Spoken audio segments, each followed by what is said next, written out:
आइए फिर से लौटते एक नई कहानी के साथ। राजा और चोर की कहानी।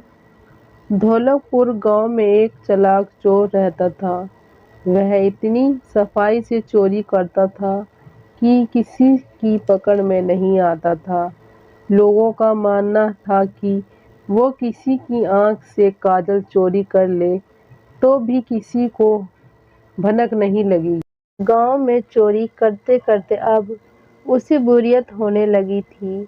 वह दूसरे चोरों के बीच अपनी धक जमाने चाहता था। उसने सोचा कि क्या ना राजधानी जाकर राजमहल में सैद मारी जाए। उससे दूसरे चोरों के बीच उसका रुतबा बढ़ेगा। ये सोचकर वह राजधानी आ गया। अब समस्या ये थी कि राजमहल में चोरी कैसे किया जाए। वह सुरक्षा में पहरेदार 24 घंटे तैनात रहते थे। कई दिनों तक रेकी करने के बाद उसने ध्यान दिया कि महल के ऊपर जो घड़ी लगी है वह समय बिताने के लिए हर घंटे बजती थी। चोर के दिमाग में एक विचार आया। चोर रात में कुछ लोहे की कीलें और हथौड़ी लेकर राजमहल पहुंच और जैसे ही घड़ी बजती वह दीवार पर एक कील ठोक देता। इससे घड़ी की आवाज़ में हथौड़ी की आवाज़ दब जाती और किसी को पता भी नहीं चलता था। इस तरह उसने 12 कीलें ठोक दी।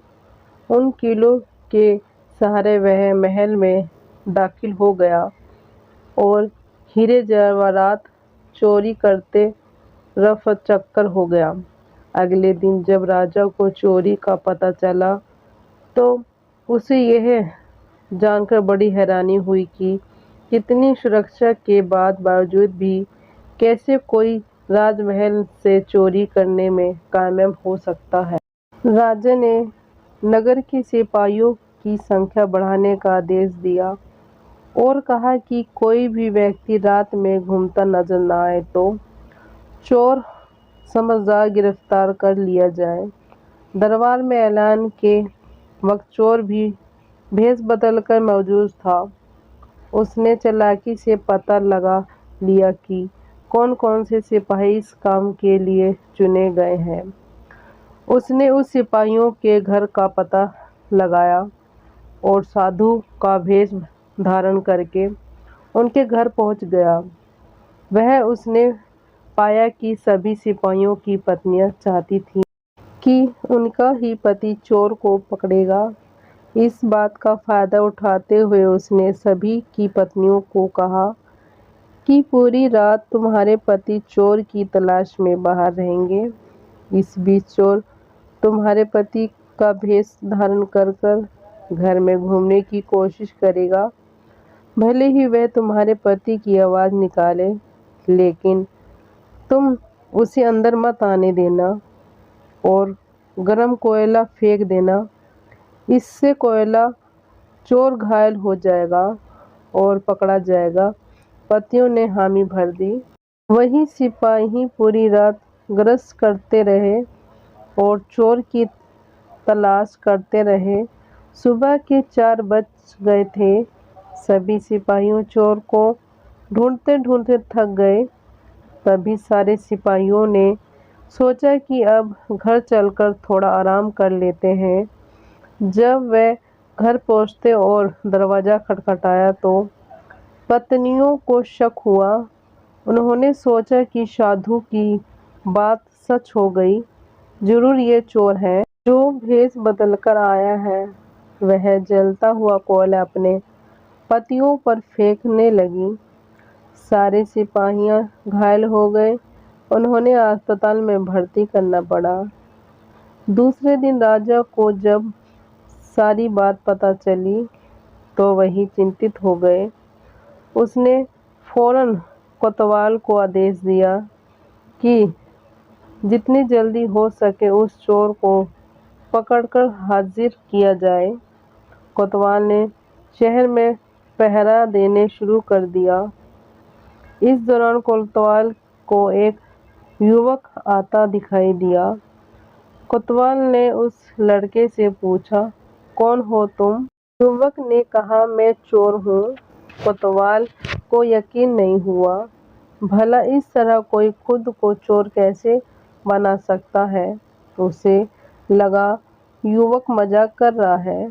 कोतवाल ने आगे कहा, अगर तुम चोर हो तो चलो, तुम्हें जेल में बंद करने का आदेश मिला है। वह युवक चोर तैयार हो गया। कोतवाल उसे लेकर एक कमरे में गया। मैं चोर हूँ, आप मैंने नहीं। कोतवाल पूरी रात जेल में बंद रहा। सुबह सिपाही की मदद से कोतवाल किसी तरह जेल से बाहर आया और राजा के पास पहुंचकर उसने सारी कहानी सुनाई। पूरी बात सुनाकर राजा दंग रह गया। अब उसने खुद चोर को पकड़ने का फैसला किया। रात होने का राजा ने व्रत देना शुरू कर दिया। इस दौरान चोर ने साधु का भेष बनाया और एक पेड़ के नीचे धुनी जमकर बैठ गया। गश्त के दौरान राजा इधर-उधर के चक्कर काट रहा था। इस दौरान उसने पेड़ के नीचे साधु को बैठा देखा तो पूछा कि बाबा, इधर से किसी अजनबी इंसान को जाते हुए देखा है क्या? साधु के भेष में बैठा चोर बोला कि मैं ध्यान में था कि इसलिए देख नहीं पाया।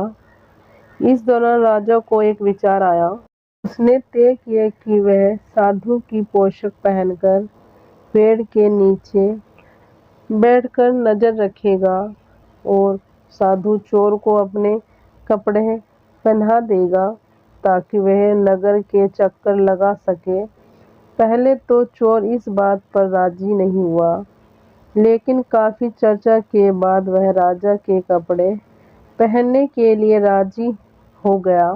राजा साधु के भेष में पेड़ के नीचे बैठ गया। इस दौरान चोर ने राजा के कपड़े पहने, घोड़े पर बैठा और महल जाकर आराम से सो गया। जब पूरी रात गुजर गई, सुबह के 4 बजे के करीब राजा को लगा कि साधु तो अब तक लौटा नहीं और ना ही कोई अजनबी इस रास्ते से गुजरा, तो उसने महल लौटने जाने का फैसला किया। जब वह महल के फाटक के पास पहुंचा, तो पहरेदारों ने सोचा कि राजा तो काफी पहले महल आ चुके हैं, ये जरूर कोई बहरूपिया है। उन्होंने राजा को बहरूपिया समझकर जेल में डाल दिया। भोर होने पर एक संतरी ने राजा को पहचाना और जेल से बाहर निकाला। वह राजा के पैरों पर गिरकर माफी मांगने लगा। राजा ने उसे माफ कर दिया। राजा ने महल पहुंचकर देखा कि चोर रात भर उसके बिस्तर पर सोया और उसी की पोशाक में फरार हो गया। अगले दिन राजा ने ऐलान किया कि अगर चोर उसके सामने आ जाए तो उसे बख्श दिया जाएगा, साथ ही उसे इंसान भी दिख जाएगा। चोर वह मौजूदा भीड़ से निकलकर बोला कि मैं ही चोर हूँ। सबूत के तौर पर उसने राजा को उसी पोशाक दिखाई और चोरी का सारा सामान भी वापस कर दिया। राजा ने अपने वादे से मुताबिक चोर को माफ कर दिया। राजा ने भेंट में उसे एक गांव दिया, साथ ही वादा लिया कि भविष्य में कभी चोरी नहीं करेगा। इस तरह चतुराई के बल पर चोर ने खुद को साबित किया और खुशी खुशी जीवन यापन करने लगा।